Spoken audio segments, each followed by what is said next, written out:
Back again. Questions with Ollie. What is perspective? I suppose that's probably a good question to answer, considering my channel is called The Outsider's Perspective. Now, I don't know what the dictionary definition of perspective is, nor do I really care. What I'm interested in is knowing what a word means to an individual. So, as I answer this question, I'm not giving you the dictionary definition of perspective.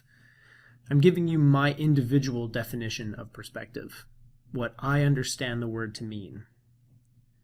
So when I talk about perspective, I'm actually referring to a couple of different things. And perspective is the sum of those things. So perspective for me is made up of two components. The first one I would call perception, and the second I would call cognition. So perception is essentially a product of the senses and the nervous system. It's automated or a semi-automated process, and the end result of that process is a model of the external world based on all the information gathered by your senses, which is then filtered by the brain and assembled by the mind into a three-dimensional interactive movie experience that most of us colloquially refer to as reality.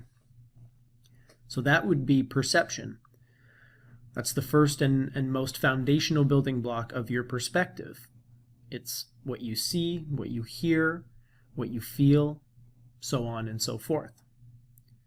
The second part of perspective is cognition, which is a product of the mind.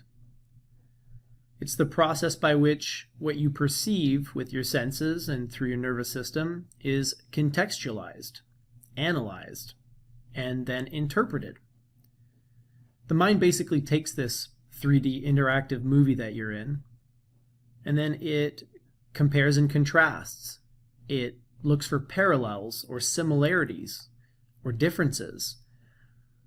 It refers to existing beliefs, opinions, and understanding, and then it spits out conclusions, what Epictetus would probably call impressions or judgments. Taken together, perception and cognition make up your perspective, the sum total of what you perceive, believe, feel, and your interpretations on all of the above. Another word for perspective might be your point of view, your subjective experience. So that's what I mean by perspective. I mean, it's the sum total of everything that you experience. It's your subjective experience of life and the world around you and the people around you and the situations that you find yourself in. What happened to you in the spring of 2013? So I call it my cubicle epiphany. Sometimes I call it a moment of clarity or a realization. These are all just words trying to describe an experience that, quite frankly, transcends words, as most experiences do. Now, since having this experience, I've done research. I've spoken with lots of individuals who have had similar experiences, and I've found that there are a number of different terms or metaphors for the experience. Right now, there's one metaphor in particular that seems to be quite popular, and it's this red pill metaphor. Of course, it comes from the Matrix movie. The metaphor is also being used by certain segments of the population, which I do not associate with, although I am aware of their existence and the reason that they use the metaphor. But I like the metaphor. I think it's an apt one, and I don't think that people like myself who use it differently should be penalized or judged for it. To be clear, what I'm trying to say is I'm not part of the alt-right, and when I talk about the red pill, what I'm really talking about is a Satori experience. In Japan, they have a name for it. It's Satori, and what it means is accidental awakening or spontaneous awakening. So it's not something that people are working toward, it's something that happens. And that's precisely how I would describe what happened to me in 2013. I wasn't trying to achieve anything. I was just pondering some deep questions and following my train of thought wherever it would lead, and it led me to this experience that I call my cubicle epiphany. Another metaphor that I hear a lot about, and it's sort of related to the red pill one, is waking up. There's an actual subreddit that I've used to frequent quite a bit, and I still go and interact with people there, but not as much as I used to. And it's called R Awakened. And it's made up of people like myself who believe they've had this kind of experience. And so I was able to communicate with a lot of individuals and to compare and contrast what my experience was like versus what their experiences were like. And what I found was that there are sort of two general categories of awakening. Or I guess I should rephrase that. There are two avenues or two general ways to get there. And one is, like mine, a Satori experience that happens accidentally. Can't really plan for it. It's spontaneous and it just happens. And a lot of people have had those types of experiences. The second type, which is far more common, is what I call the dark night of the soul. People go through bad things. They have deep, dark depression. They lose their jobs. They lose their friends. And eventually they hit rock bottom. And once they hit rock bottom, they have this realization, this moment of clarity, much like I did. But it's triggered by this destruction, self-destruction of the individual.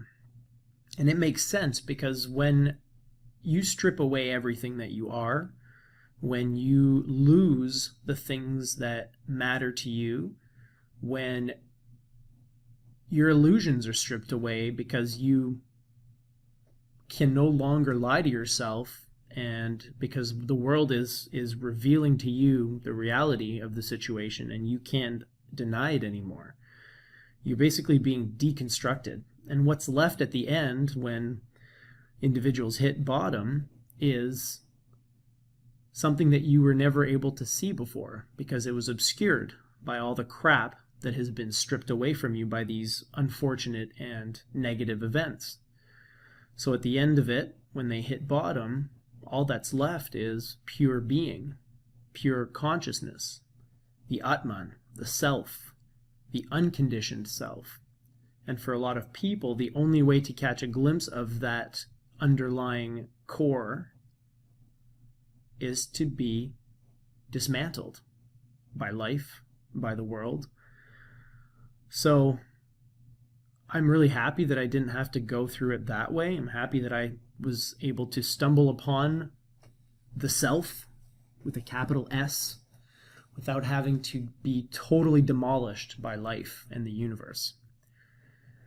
But there are a lot of people who have gone through it, and at the end of it, when they have their realization or that experience of oneness, they are quite pleased because it was worth the darkness. A great example of that experience is Eckhart Tolle. If you've ever read The Power of Now, or if you've ever heard of this gentleman, his story is exactly what I just described, the dark night of the soul. He was, I think, sleeping on park benches. He was homeless. He was depressed. And right at the point where he was considering suicide is when he had a moment of clarity. And everything that followed after is history. He's a best-selling author. You know, he's been on Oprah, which I suppose is a mark of fame or of success in some way. But in any case, so there we go. Two ways that I've seen. Well, there's a third way, but it's with the help of psychedelics. A lot of people who have done ayahuasca, DMT, LSD, mushrooms, they're changed after. And I don't know whether, I can't speak on that personally because having done it myself, having done a few things myself, it didn't create that impact on me. I didn't have a long-lasting change after trying psychedelics. So it didn't do that for me, but a lot of individuals have reported that, they've seen and understood things while on a trip that has changed their life after. And there's a lot of research coming out on psychedelics that shows its effects with treating depression, regenerating dead brain cells. So, I'm not surprised that people are having these types of revelations. How can I acquire the outsider's perspective? Ooh, that's a really tricky one. I mean, essentially, this entire channel and all the videos and all the content that I'm putting out is sort of my blueprint. It's how I achieved it, how I achieved the outsider's perspective. So I can't say that it'll work for you. I'm certainly not recommending that you follow the steps that I followed. I'm just tracing my steps backwards for my own purposes. I mean, I find it interesting to see how I developed over the last 4 years. My understanding has developed, how I've acquired these new ideas and how I've put them to work in my life. So for me, this is as much an exercise in self-exploration as it is an attempt to show you the way. I mean, I can't show you the way. I just know the way that I took. But I can give you general guidelines, or I can point you in certain directions. So for instance, I don't think it's something that you acquire. I don't think that you can acquire the outsider's perspective. I think you already have it. And I think everybody already has it.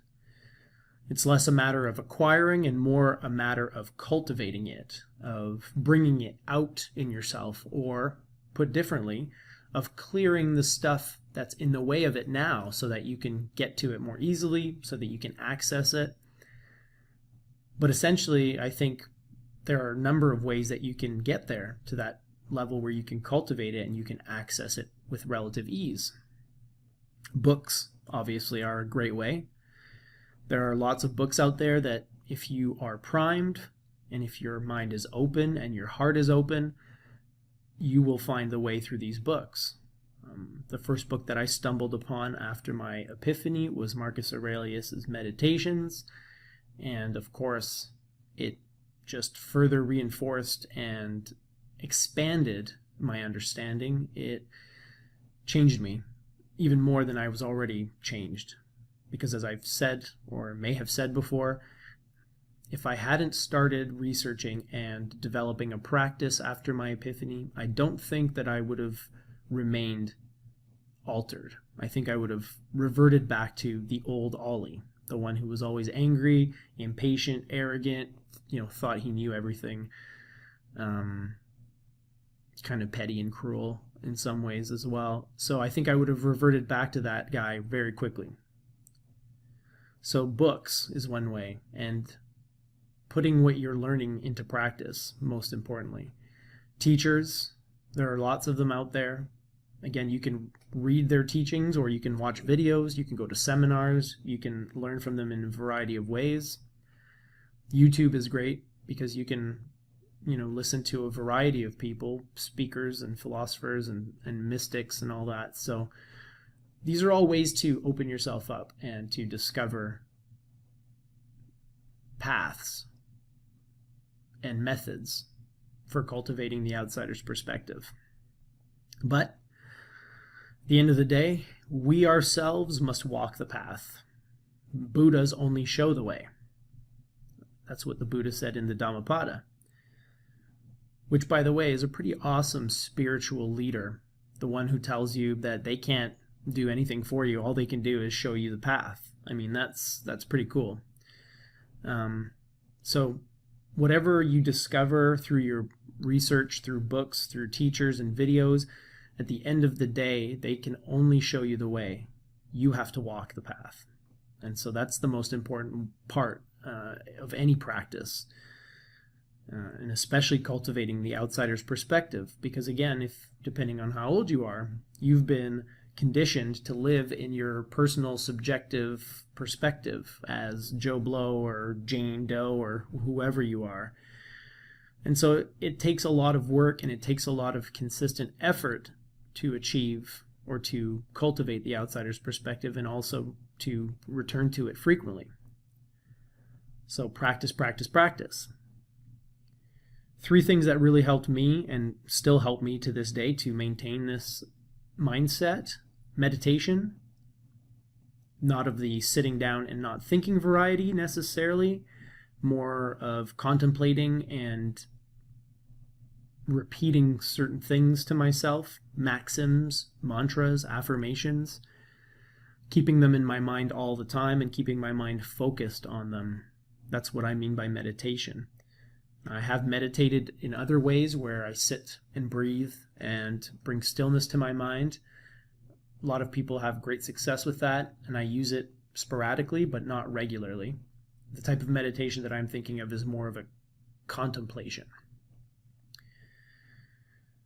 The second thing that's worked really well for me is metacognition. So thinking about thoughts, thinking about thinking, standing back and watching the mind at work and keeping a close eye on it. And in that way, I've been able to learn how the mind operates, or how my mind operates. And I suspect that most minds operate the same way, because from talking to people and from doing research, psychology and other types of research, I mean, it's clear that the mind is, it works consistently the same among different people. So metacognition. The third method, or the third tool that I've used and that I use very often, is Socratic inquiry. So asking yourself, questioning your motives, questioning your opinions, questioning your biases. This, of course, involves a little bit of detachment, because you have to be able to look at yourself and your thoughts as if they were not your own. In the case of your thoughts, they aren't your own. What you're doing really is questioning the mind in some ways. The mind produces all of these conclusions and these opinions, and you have to stop them and look at them and inspect them, hold them at arm's length, look at them, study, poke, make sure that they're not false impressions or irrational beliefs, or that they're not generated by, irrational beliefs. So the Socratic inquiry, very, very important. All right, that's a good number of questions there. I don't think I'm going to answer any more questions there.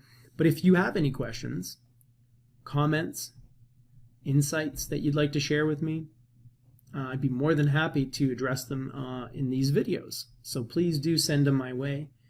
Write them down in the comments section, or find me. I'm not that hard to find. I'm all over the place. Alrighty. Good seeing you again. Live well, my friends. Much love. Can't believe I did that. Definitely going to cut that one out.